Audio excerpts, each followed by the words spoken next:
قال الشيخ المصنف رحمه الله تعالى ونفعنا به وفي علومه وعلومكم وعلوم السيد صالح في الدارين آمين رضي الله عنكم. اللهم علمنا بما ينفعنا وانفعنا بما علمتنا يا ربنا يا كريم يا أرحم الراحمين. الباب الثامن والعشرون في من شرب الخمر. Sekarang sampai pada bab yaitu yang ke-28 fi man syurbil khamri, tentang larangan meminum minuman keras yaitu khamar. Qala an-nabiy alaihi salatu wasalam man syaribal khamra fid dunya lam yashrabha fil akhirah. Alhamdulillah jamaah yang dimuliakan oleh Allah, khusus para hadirin, para habaib yang hadir di malam hari ini. Kita sekarang sampai kepada pembahasan yaitu tentang larangan untuk meminum minuman keras. Minum minuman keras tidak boleh. Nabi mengatakan, apa kata Nabi? Man syaribal khamra fid dunya lam yashrabha fil akhirah. Barang siapa yang minum minuman keras di dunia, dia tidak akan dapat minuman khamar nanti di akhirat. Maksud daripada hadis ini hadis sebelumnya kalau saya pertama kali dengar hadis ini, saya kira orang yang sudah minum minuman khamar di dunia, dia nanti di surga tidak bakalan minuman keras, tidak dapat minum khamar.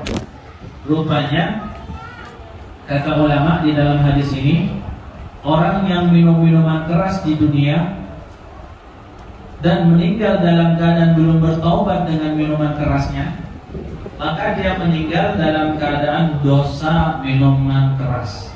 Orang yang minum minuman keras tidak akan masuk surga. Padahal di surga nanti kita dapat ada minuman khamar. Nikmatnya luar biasa. Kita nih yang pernah minum khamar, yang pernah. Kalau saya alhamdulillah tidak pernah sama sekali. Jadi kata orang nikmatnya luar biasa, nikmat minum khamar. Padahal di surga nanti ada minuman khamar yang nikmat, jauh lebih nikmat daripada khamar yang ada di dunia. Makanya kata Nabi, orang yang minum di dunia terus dia belum bertaubat dengan minumannya, maka dia tidak akan dapat minuman nanti di dalam surga. Wa qala alaihi salatu wassalam man syaribal khamra mumsiyan asbaha musyrikan wa man syarabaha musbihan amsa musyrikan. Orang yang minum di pagi hari, dia akan menjadi musyrik di sore hari. Orang yang minum di sore hari, dia berpotensi menjadi musyrik di pagi hari. Kenapa? Sebabnya pengaruhnya luar biasa. Jadi jangan anggap sepele nih minuman khamar, ya cuma minum aja Ustaz, sedikit ya, tidak mampu dia kok, tidak sampai masuk ke paret. Nah itu yang parah betul, masuk paret sudah. Ya enggak? Tapi kata Nabi, orang yang minum minuman di pagi hari, potensi nanti di sore harinya dia musyrik. Orang yang minum di sore hari, potensi nanti di pagi harinya musyrik. Na'udzubillah min dzalik. Wa qala alaihi salatu wassalam al-khamru ummul khaba'ith. Faman syaribaha lam tuqbal salatuhu 40 yawman fa in mata wa hiya fi batnihi mata mitatan jahiliyatan. Orang yang minum khamar itu kata Nabi adalah pangkal daripada kejahatan. Semua kejahatan bermula daripada minuman keras. Ada nanti ceritanya. Kata Nabi, barang siapa yang minum khamar tidak akan diterima sholatnya selama 40 hari. Tapi kata ulama di hadis ini, yang dimaksud tidak diterima sholatnya arba'ina yawman, wa qala dia ini sholatu bidzikri, yaitu sholat zikir, bukan sholat 5 waktu. Nanti kita salah persepsi. Kalau begitu tidak usah sholat, sudah satu tidak usah. Kenapa? Saya kemarin minum. Bukan itu maksudnya. kalau kita sudah minum khamr, tidak sholat 5 waktu, double dosanya. Ya, double. Sudah malaikat marah kali kita minum khamr, tidak sholat lagi, nanti kena cekek. Kenapa? Saking marahnya. Maksudnya apa?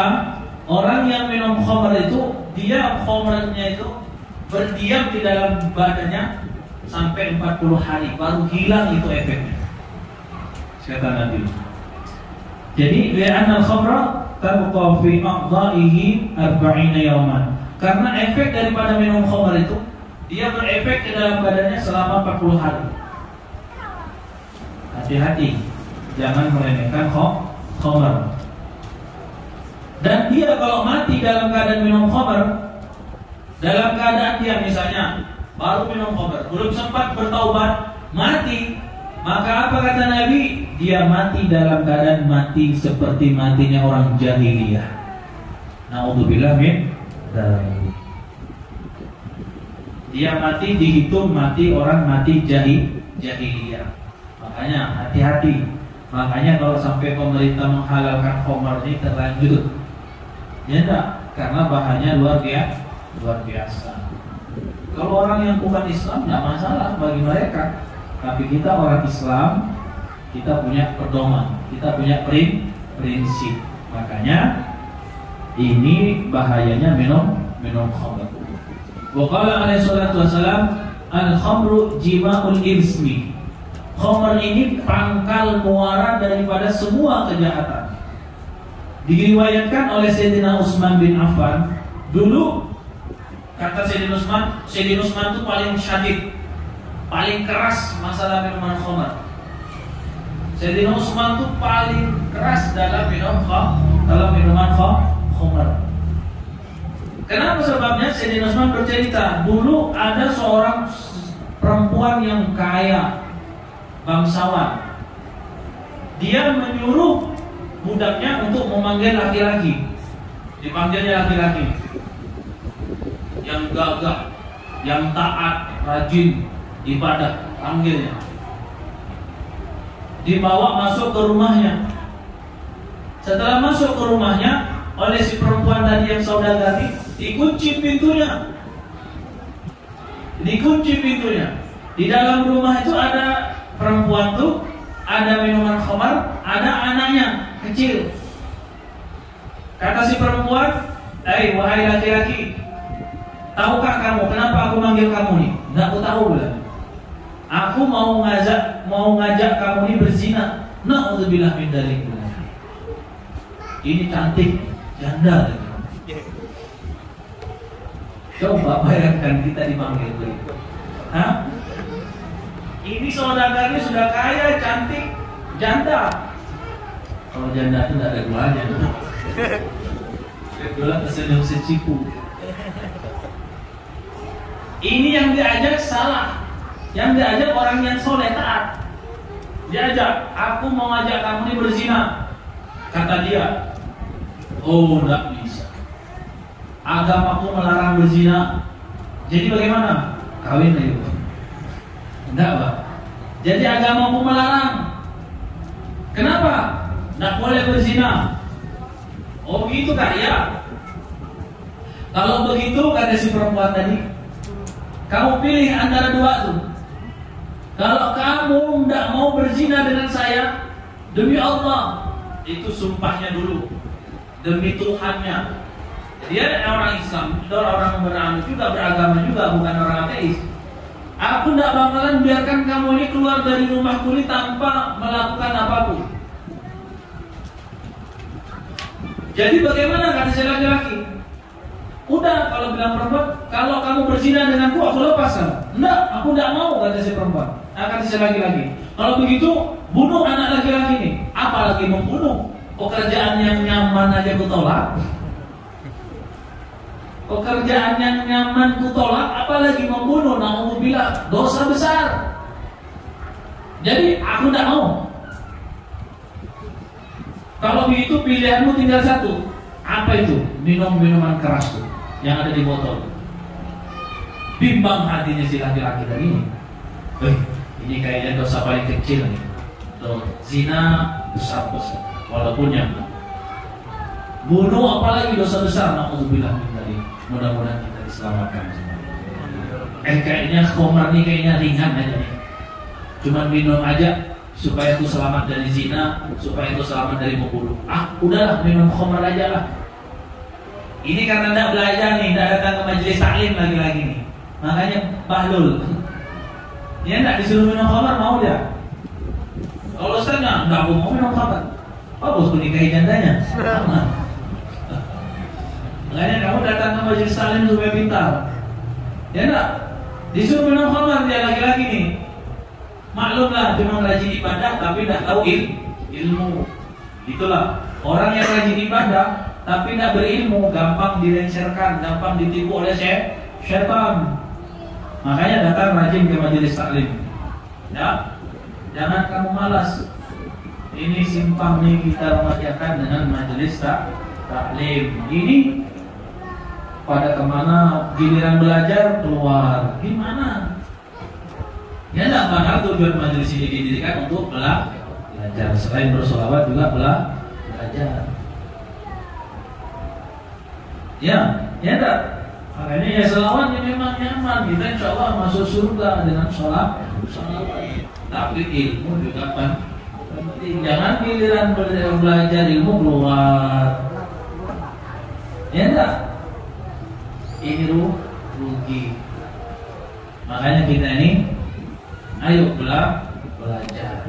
Kalian sudah tidak mondok, ya sudah. Kita ini tidak mondok sudah. Di majelis taklim ini luar biasa. Kita kalau mondok makan seadanya, bayar lagi. Ini yang datang majelis ini disuruh bayar kan? Tidak ada. Sudah datang tidak bayar, dapat kotakan lagi. Nyamannya. Coba bayangkan gimana itu. Kalau kamu masuk mondok bayar. Makanya dalam masalah ilmu ini ya ketatlah sedikit. Jadi singkat cerita si laki-laki tadi ngambil khamar, minum dia khamar. Akhirnya setelah dia minum khamar teler, mabuk. Namanya orang mabuk tidak tahu apa-apa. Si perempuan tadi kesempatan dia mumpung mabuk. Diapakan? Diajak berzina. Mau? Kenapa? Dalam keadaan mabuk.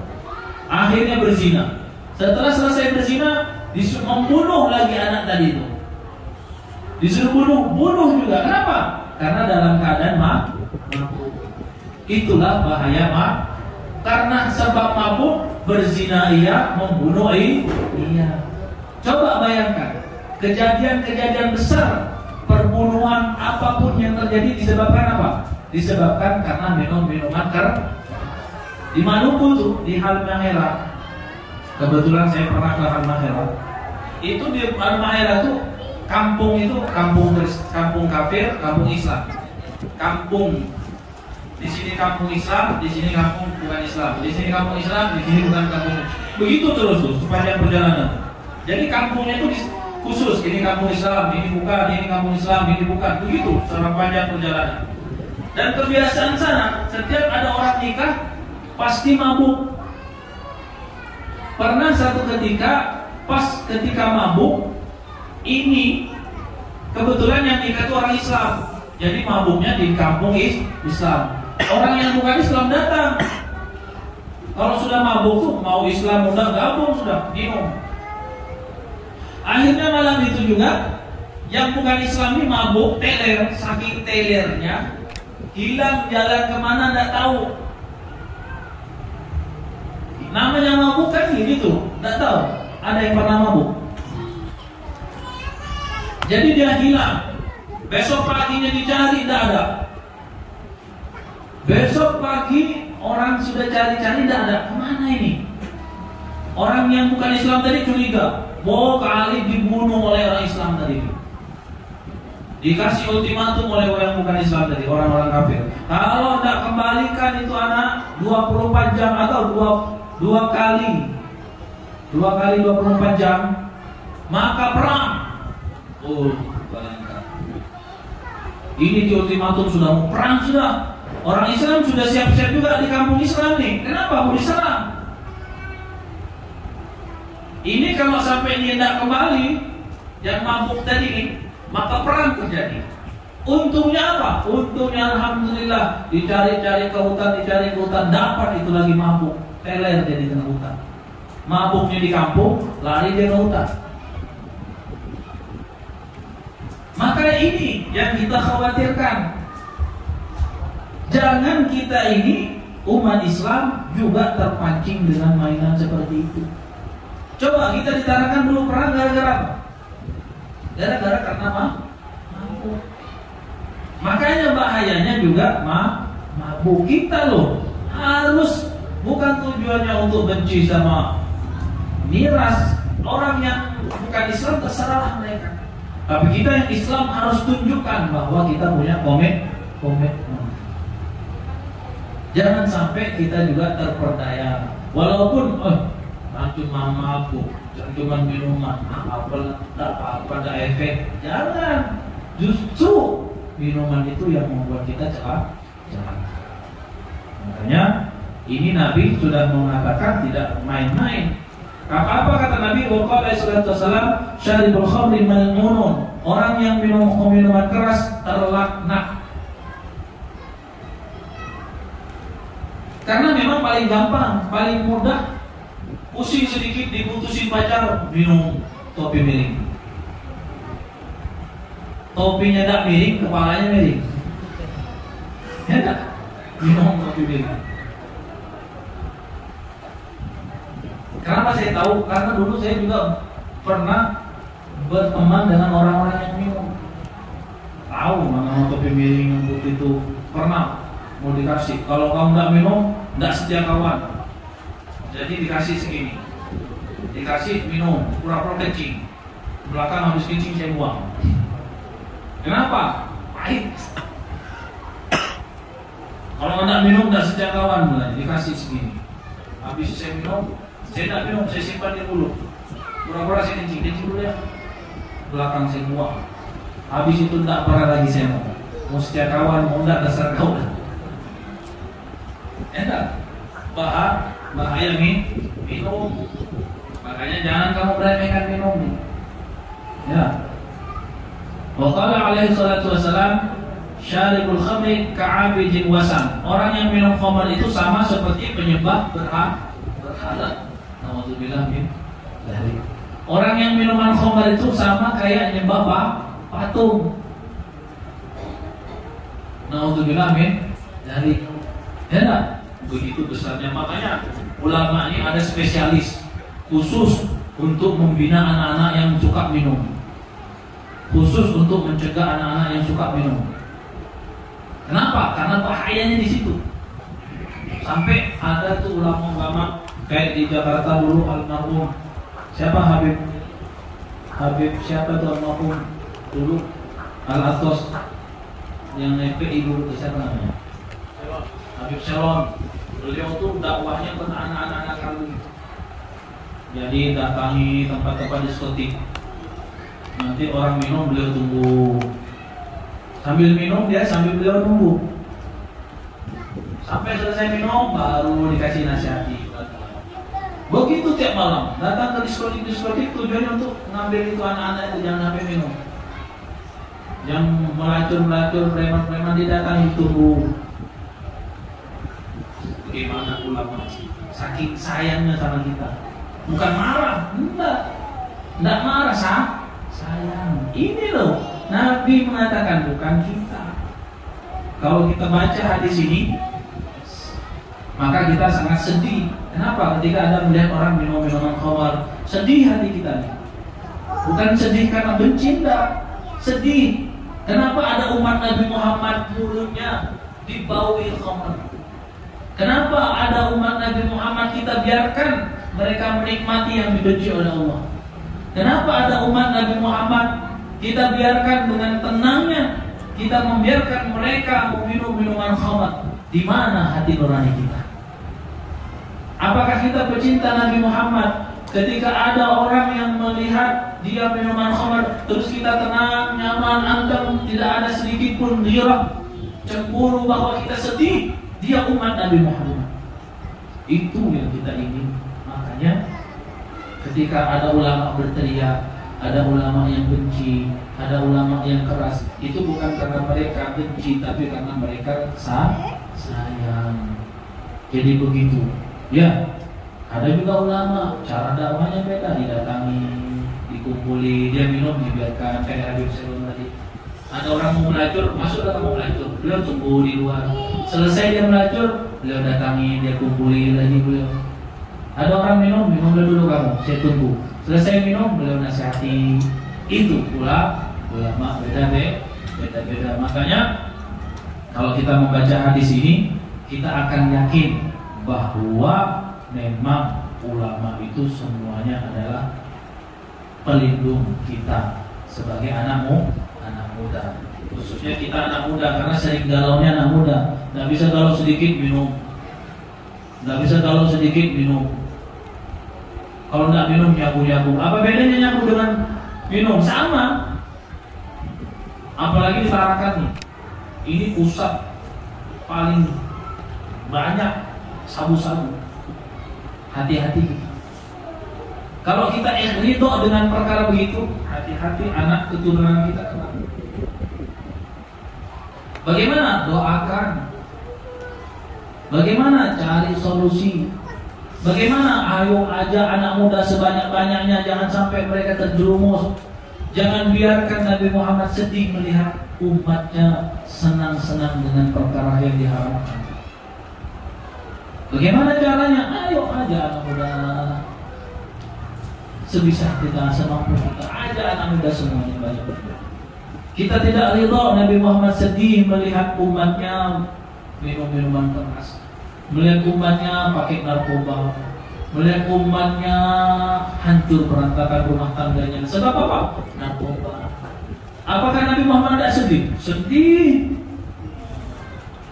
Kalau kita diperlihatkan kesedihannya Nabi Muhammad, mungkin kita tidak nyaman makan, mungkin kita tidak bakalan tenang tidur, mungkin kita lupa sama istri dan anak kita. Kenapa? Saking sedihnya Nabi Muhammad. Makanya kalau kita memang cinta kepada Nabi Muhammad, jangan tenang dengan keadaan kita ini, dengan keadaan anak muda yang banyak pakai narkoba ini. Jangan tenang, sedih. Bagaimana caranya? Tidak mampu saya Ustaz, doa banyak-banyak. Oh saya bisa Ustaz, saya punya DP, komitmen apa, punya grup, ajak minimal ke majelis supaya dapat hidayah. Makanya mungkin malam hari ini kita cukupkan itu saja karena waktunya sudah lewat. Mudah-mudahan pembahasan malam ini membawa manfaat kepada diri kita pribadi khususnya dan kepada kita semua yang hadir, dan mudah-mudahan Allah menkokohkan kita, menjaga kita untuk bisa menghindari barang-barang yang diharamkan oleh Allah. Mudah-mudahan Allah menjaga kita dari semua itu, dan mudah-mudahan Allah menjaga keluarga kita, anak kita, dan semua adik kita, saudara-saudara kita. Dan mudah-mudahan yang pernah sudah merasakan barang-barang seperti itu, mudah-mudahan Allah menghapus semua kesalahan, dan mudah-mudahan Allah menghapus semua kekhilafan, dan mudah-mudahan Allah mengampuni taubat kita, dan mudah-mudahan Allah menerima taubat kita, dan mudah-mudahan Allah memberikan, menganugerahkan kita taubatan nasuha, dan mudah-mudahan kita semua dijaga oleh Allah Subhanahu wa taala. Assalamualaikum warahmatullahi wabarakatuh.